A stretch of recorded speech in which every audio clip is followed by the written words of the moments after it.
Hi everybody, John from Movie Burners here, and today I'm going to be discussing the brilliant Denis Villeneuve release from 2015, that is Sicario. This film boasts some stunning visuals, sporadic bouts of violence and at times unbearable tension. It's a hard-hitting thriller that delves into the morality of the proxy war being waged between US intelligence agencies and drug cartels in Mexico, and also the human effects on both sides of the border. It begins with a bang, literally, following Kate Macy, played by Emily Blunt, and her team of FBI agents as they storm quite the little house of horrors in a vain attempt to rescue hostages. After crashing their armoured vehicle through the house, they quickly go about their business, clearing each room within in a very professional manner. During this process, Kate narrowly avoids a shotgun blast of the sort that would send Jules Winfield running into retirement, and the resulting crater in the wall unveils a ghastly discovery.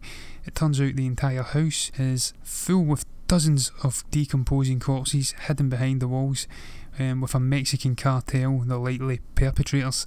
The brutality of this scene doesn't end there though, as a bomb explodes in one of the outbuildings, sending limbs flying and killing several agents who were loitering about. In the aftermath, a clearly shell-shocked Kate is called into the office, and it's at this point we are first introduced to Matt, played by Josh Brolin, a supposed DOD consultant who's spearheading a task force that will bring the perpetrators of the earlier events to justice. The true extent of his position is rather comically played down in this scene by his casual choice of a t-shirt, slacks and a pair of sandals. Kate's escapades as the leader of the aforementioned special FBI unit that have been involved in many raids with a flawless record to date has caught the eye of her superiors, and she's effectively forced to volunteer for this task force. She travels with Matt and the quietly contemplative, not to mention rather dapper looking Alejandro, played by Benicio del Toro, as they fly to El Paso. Now, upon arriving, the first of what will be many lies are revealed, as it turns out the trip is going to involve a quick jaunt over the Mexican border to kidnap a member of the cartel. The aim of this operation being to draw more high-ranking members out from hiding, and a tense, anxious journey following a heavy armoured convoy of jeeps escorted by machine gun-wielding Mexican police officers helps to highlight the dangerous nature of the operation. Everything appears to be going swimmingly, though Alessandro forebodingly tells Kate that trouble will be awaiting at the border, if anywhere.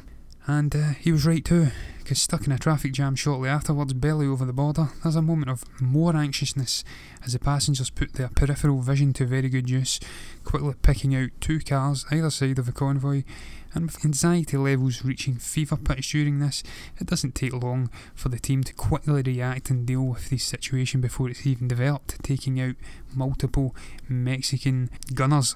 Now, you can't help but feel sorry for Kate during and after this, as she's plunged deeper into a world she's clearly not fit and comfortable being part of. Serving as a proxy for the viewer in many ways, she is kept in the dark by Matt and Alessandro throughout, and struggles to accept the clearly illegal actions being taken by the task force.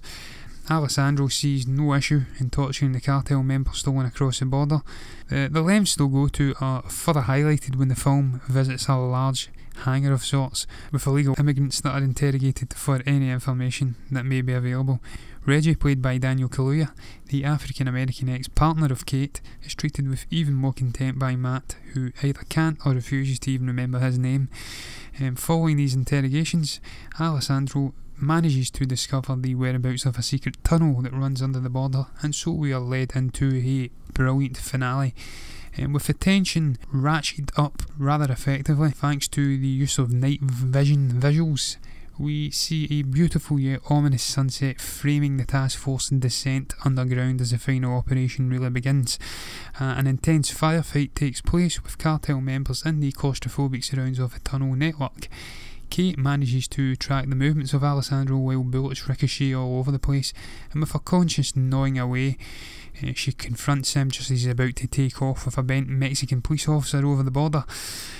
Alessandro means business though, and he shoots her body armour without hesitation, incapacitating her and swatting the confrontation away with an almost pitying disdain before wheeling away.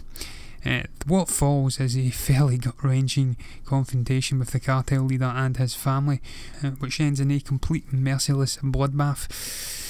There's then just time for one more encounter between Kate and Alessandro, the latter forcing the signing off of an official report that exonerates him and the task force for their actions after threatening to kill Kate and cover it up as a suicide. The ever impressive Emily Blunt delivers a polished, assured performance as Kate, effectively portraying the despairing angst felt by the character as she's fed lies, left out of the picture continually, and faces a tussle with the morality of the task group's action, and also finds her position becoming more marginalised. Josh Brolin plays the annoyingly cocksure, gum-chewing Matt with an excellence that I've come to expect from the man, but it's Benicio del Toro that really steals the show in Sicario. Alessandro is somewhat of a side character for 2/3 of this movie, which makes it all the more remarkable the manner in which he grows into it, becoming the main man in the final act. When we first see him, he looks tired, bereaved and sullen, even awake startled from a nightmare whilst on the plane with Kate. And the reason behind this small sliver of vulnerability and an otherwise menacing, bulletproof presence he projects is revealed later, and it helps to somewhat absolve the cold, calculated actions he takes towards the film's end. There was also a small but brilliant cameo from Jon Bernthal, and I'd also like to give an honourable mention to Daniel Kaluuya too. Although his impact on the story was fairly minimal, I thought he acted well enough in every one of his scenes. The cinematography is another real positive of this film, and I can't review it without giving mention to it. It's quite frankly jaw-dropping in points, which isn't too surprising given the genius that is Roger Deakins, who of course has been responsible for many great films over the years. It's a real travesty that this man has not yet won an Oscar. I hope that is rectified this year with his Blade Runner 2049 nomination. And the aerial shots of the barren Mexican landscape were stunning and made to look almost otherworldly at times, which only served to further highlight the dangers of the foreign landscape the task force was entering. And as I previously mentioned, the night vision scenes were very effective in their usage, and I can't finish discussing the visuals of this film without once again mentioning that incredible twilight sunset scene, which was unbelievably beautiful.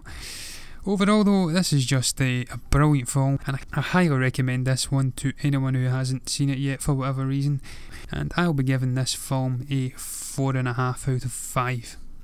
Remember guys, if you're enjoying the content we're putting out, then be sure to subscribe to us on YouTube and iTunes, and give us a little follow on Facebook at Movie Burner Entertainment and on Twitter at Movie Burners. You can also catch up with all the latest reviews we're putting out at the Movie Burner blog on movieburnerentertainment.org. Until the next time, goodbye.